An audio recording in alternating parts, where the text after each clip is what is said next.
हाय काला। चिंगारियां उड़ने लगी शबनम की चोट से टिचू टिचू टिचू टिचू कैसे हो? अस्सलाम वालेकुम। किधर थे तुम काला? इतने अरसे से गायब हो। खैर तो ये शादी तो नहीं कर दी तुमने? हाँ क्या?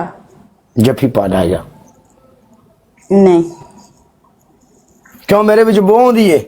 मुझे क्या पता। नहीं मतलब मुझे नहीं पता, ये बोल रही हूँ। वालेकुम अस्सलाम। मतलब मैंने चेक थोड़ी किया है। मतलब तुम अपने घर पे ऑनलाइन हो, मैं अपने घर पे ऑनलाइन हूँ ना पागल। हाँ 10 अगर तू मेरे नाल फसे तो मैंने की करना चाहिए? यार काला तू जदों भी आने कुड़ियां ही पसंद दा सोचदा रहना, कुछ होर सोच पागल, बिजनेस दा सोच, अमीर हो। अगर मैं तेन फसाना चाहवा तो तेरे दिल में घर बनाने वास्ते तू मेरे मगर मर जावे मिट जावे, तू आखे काला ते बस मेरी जिंदगी है, तो मतलब यानी मैं की करना पैना मेनू, की करना पैना मेनू? दस साबन ना नहाना पैना, खुशबू लानी पैनी है मेनू, या क्रीम ला के रंग चिट्टा करना पैना, या मेनू की करना पवेगा? कुछ हिंट दे। बस चिट्टे होके आ जाओ। पेंडू की इवेंट पे मैंने तुम्हारे साथ जो वीडियो बनाई थी ना, फेसबुक पे मैं बिलियन ट्रिलियन पे गई हुई है, चिट्टे होने का कुछ फायदा नहीं। तू मेरे साथ वीडियो बना, हम दोनों अगर यूट्यूब पे आ जाए तो मेरे साथ यूट्यूब पे आ जा, कसम है हम दोनों व्लॉगिंग करें तो यकीन कर जा हम यूट्यूब हैंग कर देंगे। हम दोनों मुझे यकीन है कर सकते हैं, पर तुम मेरे पैसे खा गए। फिर मरवान वेलकम, पार्टनरशिप होगी ना, उसमें से डॉलर्स निकले। अगर मैं तेरे पैसे खा जाऊं, मैं तेरे पैसे खा जाऊं तो लख लानत मेरी जिंदगी के, मैं एक लड़की के एक औरत के पैसे खाऊंगा, लानत है मेरी मर्दानगी पे। अरे वो हम दोनों की होंगे, खाली औरत के नहीं होंगे। अगर दोनों के होंगे तो फिर नो प्रॉब्लम यार, दोनों के होंगे तो हम हिस्सा करेंगे ना बीच में से। बात बात में तेरे सीरियस क्यों हो जाती हो? सीरियस हो जाता हूँ क्योंकि मैं बेईमान बंदा नहीं हूँ, मैं जो हूँ नेचुरल हूँ। ओके ओके ओके, नेचुरल साहब, ओके रिलैक्स चिल।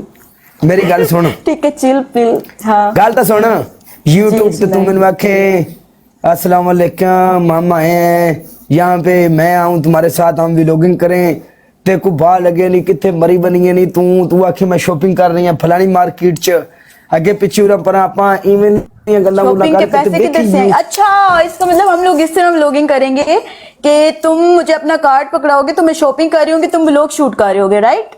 मैं जो नहीं, मैं अनपढ़ा नहीं, मैं अनपढ़ा नहीं, मैं चिट्टा अनपढ़ा नहीं, कार्ड भी तेरे को ही होने ने, सारा कुछ तेरे को है, भाਵੇਂ तू खा जाए। गाइस ये व्लॉगिंग तो वारे को है, मतलब वो मुझे अपना कार्ड देगा, मैं साथ शॉपिंग करूंगी उसके कार्ड से जो मैं खरीदूंगी, और व्लॉगिंग शूट होगी।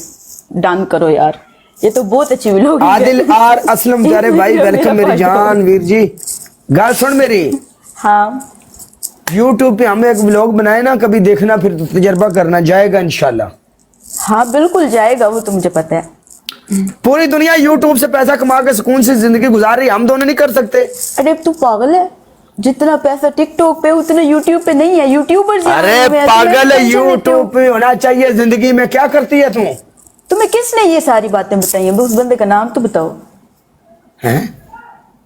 वो पागल, तुम्हारा यहाँ पे अच्छा खासा काम चल रहा है, तुम्हें कोई बीच में भड़का रहा है, तुम यूट्यूब पे जाओ। तुम पागल हो, अपने डॉलर छोड़ के वहां जाने की कोशिश कर रहे हो। खैर तो है, तू मेरी जान नहीं मुड़ा जिसका एक ओ यार, मैं यूट्यूब की बात कर रही हूँ, मैं बीच में किधर से आ रही? कल आज मैच खेलिए छाड़ी यार ना गल्ला नू। तू नहीं मनना। आहा तिमी वेख, मैं तेरे नाल बड़ी देर दा प्यार करना, तेनू भी पता है। तू हर किसी नाल ही प्यार करदा, छाड़, तेरा दिल टूटदा रहंदा। और नहीं हर किसी नाल प्यार करना तो सारियां मेरे नाल ब्याह कराई बैठियां ने, ते कोई भी नहीं कराएगा ना, जो सारियां नाल करोगे तो फिर इंज ही होंदा। नहीं यब बनया पैनी जिंदगी दा, नहीं यब पुछ किवें यब किवें बनया भाई? मैं सारियां कैसे यब बना है आपकी जिंदगी में? नहीं यब इंज बनया भी मैं जिन्नू भी आना मेरे नाल फस जा, वो नहीं फसदी, वो मैनू इहो गल दा लारा हुण देखना, मैं तेनू भी आना कदों दा भी तिम्मी तू मेरी जान है, तू मेरी जिंदगी है, कदों दा मैं तेरे मगर लगे, कदों दा मैं तू काले एक दिन तुमने मुझे अपनी जुबान से बताया था, तुम इस तरह लेटे हुए थे पीछे, तुम लाइव ऑन करके बता रहे थे कि मैं इसलिए लाइव नहीं आ रहा, मेरी मंगनी शंगनी हो गई है, ठीक है, मेरी दुल्हन मेरा इंतजार कर रही है, ठीक है। उस दिन तुमने मुझे ये नहीं मंगना हो गया, मंगना इत्थे यबदा पे, मंगना हो जाता तो मैं तेनू आखना मंगनी होगी मेरी, कोई मंगना वो तुम्हारे गाँव की लड़की थी, तुमने उसे शादी करनी है, उसका तुम दिल नहीं तोड़ सकते। लड़की हद होगी यार कसम से। और कोई नहीं मननी की अंगूठी वापस कर छड़ी उन्हें? ਅੰਗੂਠੀ ਉਹਨਾਂ ਹੀ ਵਾਪਸ ਕਰ ਦਿੱਤੀ ਉਹਨਾਂ ਮੈਨੂੰ ਵੇਖਿਆ ਉਹਨਾਂ ਆਖਿਆ ਤੂੰ ਇਹ ਕੀ ਕਰ ਰਿਹਾ ਤੂੰ ਕੁੜੀਆਂ ਨਾਲ ਟਿਕਟੋਕ ਉਤੇ ਗੱਲਾਂ ਮਾਰਨਾ ਹੈ ਇਸ ਟਿਕਟੋਕ ਦੀ ਵਜ੍ਹਾ ਤੂੰ ਇਹਨਾਂ ਕੁੜੀਆਂ ਨਾਲ ਗੱਲਾਂ ਮਾਰਨ ਦੀ ਵਜ੍ਹਾ ਤੂੰ ਮੇਰਾ ਬੱਠਾ ਬਹਿ ਗਿਆ ਪਰ ਜਿਸ ਬੰਦੇ ਨਾਲ ਰਿਸ਼ਤਾ ਭੇਜਣਾ ਵਾਂਦੇ ਨੇ ਇਹ ਕੀ ਹੈ ओ बेचारा काला मार सकते बेचारा काला पर हम मान नहीं जाएंगे बेचारा काला ओ बेचारा काला वालेकुम अस्सलाम चलो बस करो शादी का 24 घंटे ना सोचा करो बड़ी जिंदगी पड़ी है पैसे यार, कमाओ मुंडे का लड़कियां नाम खुद की ही है? पीछे आएंगी